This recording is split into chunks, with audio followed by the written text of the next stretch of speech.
Episode की शुरुआत अंजलि के गुस्से से होती है। उसने पंकज को फोन मिलाया और तीखे लहजे में कहा, तुमने अपनी ड्यूटी ठीक से नहीं निभाई पंकज। तुम्हारी लापरवाही की वजह से आज पद्मा जिंदगी और मौत से जूझ रही है। तुम जानते हो मुझे हारना पसंद नहीं। मैं इस केस में कोई कसर नहीं छोड़ूंगी। तुरंत हॉस्पिटल पहुंचो। हॉस्पिटल में नर्स रत्ना बेचैन खड़ी थी। अंजलि उसके पास आई और सीधे सवाल पूछा, सब सच सच बताओ। दोस्तों, इस केस में अब होने वाला एक ऐसा खुलासा जिसे सुनकर आपके होश उड़ जाएंगे। और एपिसोड के आखिरी में अमन और अंजलि के साथ कुछ ऐसा होता है जो किसी ने सोचा तक नहीं था। क्या आप तैयार हैं उस सच्चाई के लिए जो सब कुछ बदल देगी? तो देखिए वीडियो को आखिर। मैंने ट्रे अंतरा को दे दी थी मैम। उसने कहा था कि सर मुझे बुला रहे हैं, लेकिन जब मैं वहां पहुंची तो सर तो केबिन में थे ही नहीं। ये सुनते ही अंजलि की आंखों में संदेह की लकीर और गहरी हो गई। उसने खुद से कहा, तो अंतरा ने झूठ बोला क्यों? उधर पंकज हॉस्पिटल में कांस्टेबल पर बुरी तरह भड़का हुआ था। उसने कहा, तुम्हारे 1 मिनट की लापरवाही ने मेरी ईमानदारी पर सवाल उठा दिया। अंजलि ने मुझसे मेरी ईमानदारी पर सवाल किया है। तभी अंजलि वहाँ पहुंची। उसके चेहरे पर नाराजगी साफ थी। उसने कड़े शब्दों में कहा, मैं इस लापरवाही की शिकायत कोर्ट में करूंगी। जब तुम्हारी ड्यूटी थी तब तुम कहाँ थे?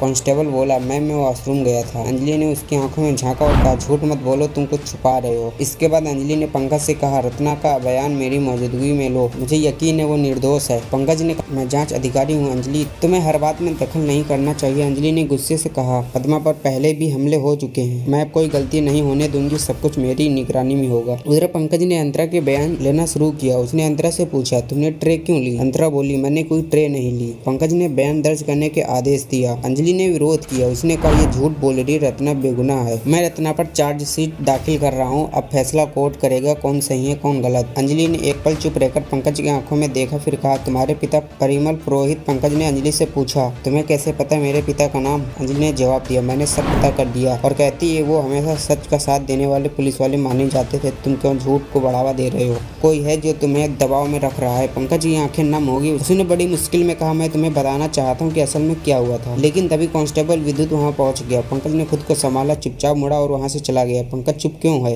क्या सच में कोई उसे ब्लैकमेल कर रहा है? क्या लगता है आप लोगों को? पीछे से रत्ना बोली, मुझे डर लग रहा है कहीं मैं फंस ना जाऊं। अंजलि ने उसका हाथ थामा और उससे भरोसे से कहा, डरो मत, जब तक मैं हूं तुम्हें कुछ नहीं होगा। कुछ देर बाद अंजलि का फोन बजा। उधर से अमन की चहकती आवाज आई, कहाँ हो अंजलि? दोनों फैमिली इकट्ठा हो चुके हैं, सब तुम्हारा इंतजार कर रहे हैं, आज तो धमाल होगा। राघव ने भी फोन लिया और मुस्कुराते हुए कहा, ये कोई आम पार्टी नहीं है, देसी स्टाइल में खाना, मस्ती और एक छोटा सरप्राइज भी। अंजलि के चेहरे पर पहली बार हल्की सी मुस्कान आई। उसने कहा, बस आ रही हूँ। अगले एपिसोड में अंजलि माँ बनने वाली है। अमन और अंजलि की जिंदगी खुशियों से भरी लगती है, लेकिन तभी एक भयानक धमाका होता है। धुएं और चीखों के बीच उनकी दुनिया एक झटके में उजड़ जाती है। देखते रहिए, अगला एपिसोड और भी चौंकाने वाला है। सब्सक्राइब करना मत भूलिए। अगली कड़ी एक नई सच्चाई लेकर आ रही है।